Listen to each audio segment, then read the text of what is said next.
Ẹ̀yin èèyàn lè wò lè ṣe káàbọ̀ sí Mashola Gist TV. Gist yìí èyí tún lágbára o.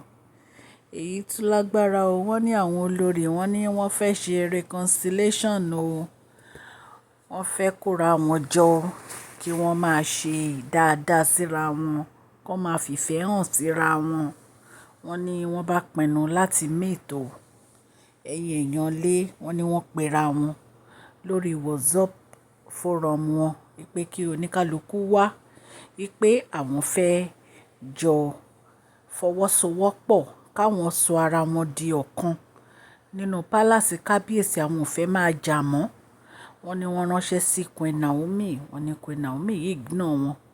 Wọ́n ní wọ́n ránṣẹ́ sí Dr. Elizabeth. Wọ́n ní Dr. Elizabeth yìí ignore wọn.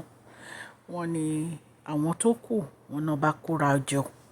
Ipá wọn fẹ́ sọ̀rọ̀ àwọn ẹyọ kan. Àwọn ò fẹ́ máa jà. Àwọn fẹ́ fi ìfẹ́ hàn. Ẹ̀yin èèyàn lé wọ́n ní ìgbà tí wọ́n jọ kóra wọn jọ sí ibi tí wọ́n ti fi venue láti pàdé sí. Wọ́n ní bí wọ́n ṣe bẹ̀rẹ̀ sí takora wọn nìyẹn o. Wọ́n ní wọ́n jà. Wọ́n ní wọ́n jà kìí ṣe kékeré. Wọ́n náà búra wọn, wọ́n tutọ́ síra wọn lójú gan. Wọ́n ní wọ́n túká gbẹ̀yìn ní níbẹ̀. Ẹ̀yin èèyàn lé allegedly nǹkan tá a gbọ́ nìyẹn o. Ẹ̀yin náà mọ̀ pé àtìgbà tí kábíyèsí ti ní kó kó lọ sí ilé wọn, ilé tí kábíyèsí rà fún wọn, àtìgbà yẹn ni ọ̀rọ̀ yìí ti gbòde lára wọn. Tó dẹ̀ jẹ́ pé Queen Naomi àti Dr. Elizabeth wọ́n ti gba palace àti activity palace. Bí a ṣe gbọ́, wọ́n ní Dr. Elizabeth wọ́n ní 20% of the event àwọn náà máa ṣe. Wọ́n ní Queen Naomi wọ́n ní 80%. I mean 60% of the event. Wọ́n ní Queen Naomi ló máa ṣe. Wọ́n ní 20 tó kù ni wọ́n máa pín fún àwọn olórí yìí. Ẹ̀yin èèyàn lé wọ́n ní ọ̀rọ̀ yìí wọ́n ní kó gbòdì lára wọn, kò bá wọn lára mu. Wọ́n ní eventually wọ́n ní wọ́n gba kámọ́ ni. Nítorí pé kábíyèsí gan wọn ò ní time fún wọn. Wọ́n náà pé kábíyèsí wọ́n ní kábíyèsí ò dá wọn lóhùn. Wọ́n ní kábíyèsí ò ráyè tiwọn. Allegedly bí a ṣe gbọ́, wọ́n ní in fact wọ́n ní ṣe ni àwọn family wọn ni wọ́n wá bẹ kábíyèsí wípé kí kábíyèsí kí wọ́n kọ́ má kọ etí ikún sí wọn nítorí pé ìyàwó wọn ṣì ni wọ́n.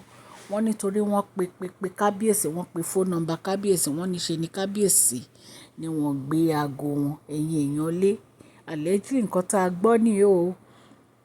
Bóyá nǹkan tí àwọn olórí fi ní àwọn fẹ́ sọra wọn di ẹyọ kan, àwọn ò fẹ́ máa jà mọ́ nìyẹn kó tó wá di pé wọ́n lọ sí ibi tí wọ́n ti fẹ́ ríra wọn láti sọ̀rọ̀. Wọ́n ní pé wọ́n túká gbẹ̀yìn ni pé ìjà ni wọ́n fi túká bí a ṣe gbọ́ allegedly nìyẹn. Ẹ̀yin èèyàn lé ẹ jẹ́ kí n kí ẹ̀yin olólùfẹ́ mi ní ilé lóko àti ní ẹ̀yin òde pé káàbọ̀ sí Mashola Gist TV. Yínkí yín adúpẹ́ àtọpẹ́dá Mashola Gist TV yínkí yín. Mashola Gist TV yínkí yín o. Ó ní ẹ ṣé o lọ́wọ́ ọkùnrin, lọ́wọ́ obìnrin, lọ́wọ́ ọmọdé, lọ́wọ́ àgbà lórí gbogbo bẹ́ẹ̀ ṣe ń comment, tẹ̀ ń like, tẹ̀ ń share. Àdúpẹ́ ní ọwọ́ gbogbo yín. Mashola Gist TV yínkí yín. Ẹ̀yin olólùfẹ́ wa ẹ káàbọ̀ sí Mashola Gist TV. Ṣé àlàáfíà ni ẹwà gbogbo lè ń kọ́? Orúkọ mi ni Mashola kò yí padà. A máa ń sọ̀rọ̀ nípa celebrity gist, royal gist, politics àti gbogbo nǹkan tó ń ṣẹlẹ̀ ní agbègbè orílẹ̀-èdè bàbá wa ní ilẹ̀ Nàìjíríà. A ń sọ̀rọ̀ nípa celebrity gist, royal gist, politics àti gbogbo nǹkan tó ń ṣẹlẹ̀ ní orílẹ̀-èdè wa. Ẹ̀yin èèyàn lè tẹ́ bá ti subscribe, ẹ tẹ notification bell kẹ́ ẹ subscribe so that a bá ti post any gist ẹ máa rí. A ń sọ Yorùbá lórí channel yìí nítorí pé a fẹ́ gbàgbé àṣà àti èdè wa. Ẹ̀yin èèyàn lé à ń ṣe advert lọ́lọ́kùn òjọ̀kan lórí channel yìí. Ẹ kàn sí wa ní Mashola Gist TV. Ọlọ́run Elédùmarè á bá mi gọ́wọ́ yín sókè o. Ọlọ́run Elédùmarè á bá mi ran gbogbo yín lọ́wọ́ o. Òkè òkè ni ọlá yín á máa lọ o. Ọlá yín ò ní lọ ìsàlẹ̀ láíláí. Ẹ̀yin èèyàn lé bí a ṣe gbọ́ o. Allegedly o, wọ́n ní ṣe ni àwọn olórí ni wọ́n lọ péjọ wípé àwọn fẹ́ ṣe family reconciliation. Àwọn fẹ́ jọ máa fìfẹ́ hàn síra wọn. Àwọn ò fẹ́ jà mọ́. Àwọn fẹ́ ṣe ara wọn ní òṣùṣù ọwọ̀. wọ́n ní ṣùgbọ́n ìgbà tí wọ́n débẹ̀ wọ́n ní ìjà ni wọ́n fi túká. Wọ́n ní torí pé ọ̀rọ̀ kan àbí ẹyọ kan ni wọ́n fi ń sọ̀rọ̀ síra wọn tó bá di ìjà.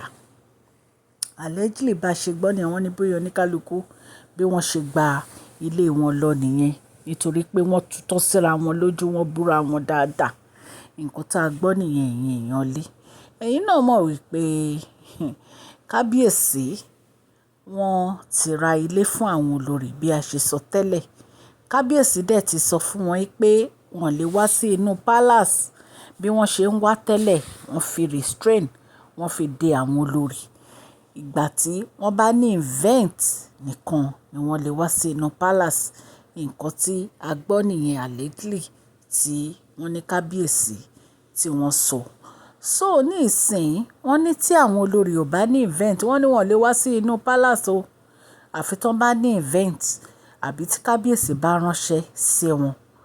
So ẹ̀yin èèyàn lé gist tá a gbọ́ nì èyí tá a ní ká wá fi tó yín létí.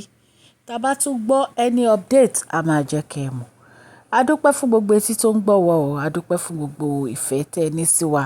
Ọlọ́run aláàánú Elédùmarè á bá mi wà pẹ̀lú gbogbo yín o. Òkè òkè ni ọlá yín á máa lọ o. Ọlá yín ò ní lọ ìsàlẹ̀. Please share this video, like and subscribe. God bless you all.